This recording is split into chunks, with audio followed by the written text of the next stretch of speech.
अस्सलामुअलैकुम दोस्तों, daily health tips में आपका खुशामदीद। दोस्तों, आज का हमारा टॉपिक है बेर बूटी। आज मैं आपको इस वीडियो में बताऊंगा कि बेर बूटी क्या चीज़ है, ये किस इलाके में पाई जाती है और इसके क्या क्या फ़ायदे हैं। इसके अलावा दोस्तों आखिर में मैं आपको बताऊंगा एक ऐसा नुस्खा जो कि हकीम कोका पंडित की मशहूर व मरूफ किताब कोक शास्त्र का बहुत ख़ास नुस्खा है। तो उम्मीद है आपको हमारी ये वीडियो पसंद आएगी। तो चलिए इस वीडियो को स्टार्ट करते हैं।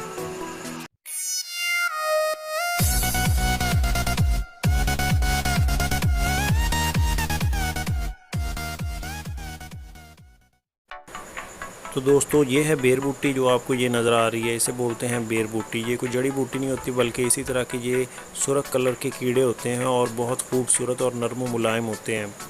और आप ज़रा इन्हें करीब से देख लीजिए ताकि आपको अच्छी तरह से इसकी पहचान हो जाए कि ये कीड़ा किस तरह का होता है। ये दोस्तों दरिया वाली साइड पे रेत में रहते होते हैं और जब बारिश होती है तो काफ़ी तादाद में बाहर निकल आते हैं और लोग पकड़ के इनको जमा कर लेते हैं।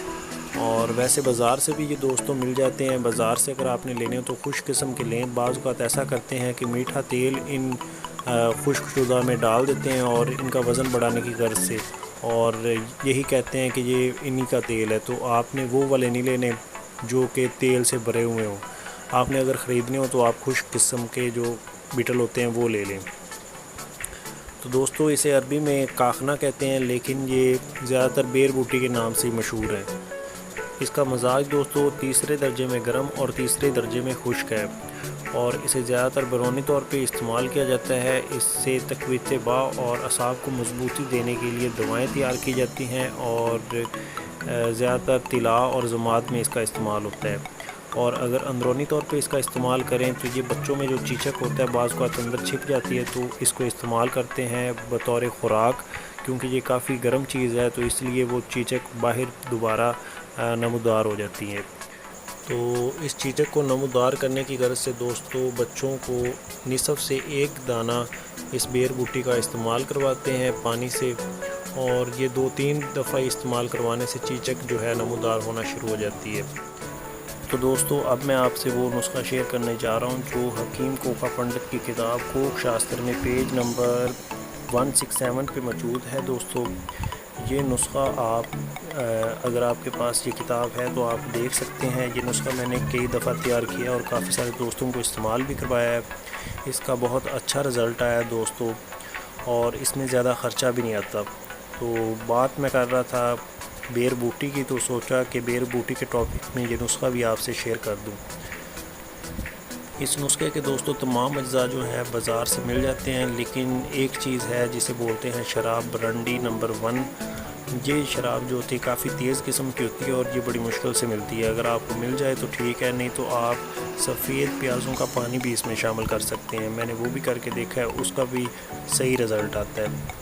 तो नुस्खे के जो अज्जा हैं दोस्तों वो ये हैं कि गोंगची सफ़ेद 2 तोला, अकरकरहा 2 तोला, बेर बूटी 2 तोला। ये 3 चीज़ें हैं 2-2 तोला दोस्तों।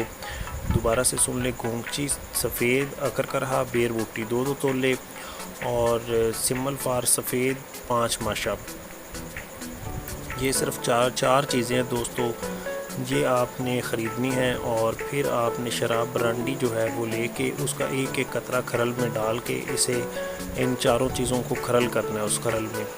और ये लिखा हुआ है दोस्तों कि इन चारों चीज़ों को खरल में डाल के ब्रांडी नंबर अव्वल का एक एक कतरा डाल के 3 यौम तक खरल करें। तो 3 यौम का दोस्तों मतलब ये नहीं होता कि आपने 3 दिन ही खरल करना है। 3 दिन में कहते हैं, एक यौम को कहते हैं हिकमत में 1 पहर, और 1 पहर में 6 घंटे गिने जाते हैं। मतलब एक दिन में आप 6 घंटे उसे खरल करेंगे। और फिर आगे दोस्तों लिखा हुआ है कि बाद में थोड़ा सा लेके उसमें कुछ कतरा शराब का मिला के आपने आला तनासल पर लगा कर ऊपर बंगला पान कच्चा डोरा लपेट कर बांध देना है।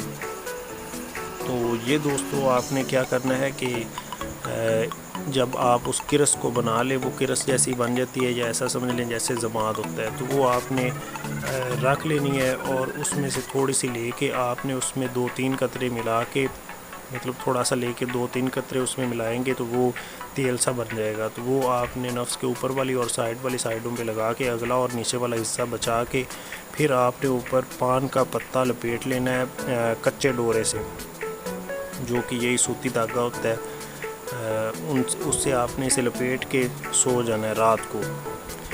और फिर लिखा हुआ है दोस्तों, सुबह को खोल दिया करो, मतलब सुबह आपने उसे खोल देना है, हवा ना लगने पाए। हवा से आपने थोड़ा बचाना है, जो बाज़ का सर्दियों में ठंडी हवा होती है उससे आपने बचाना है। और सर्द पानी से बचाए रखें।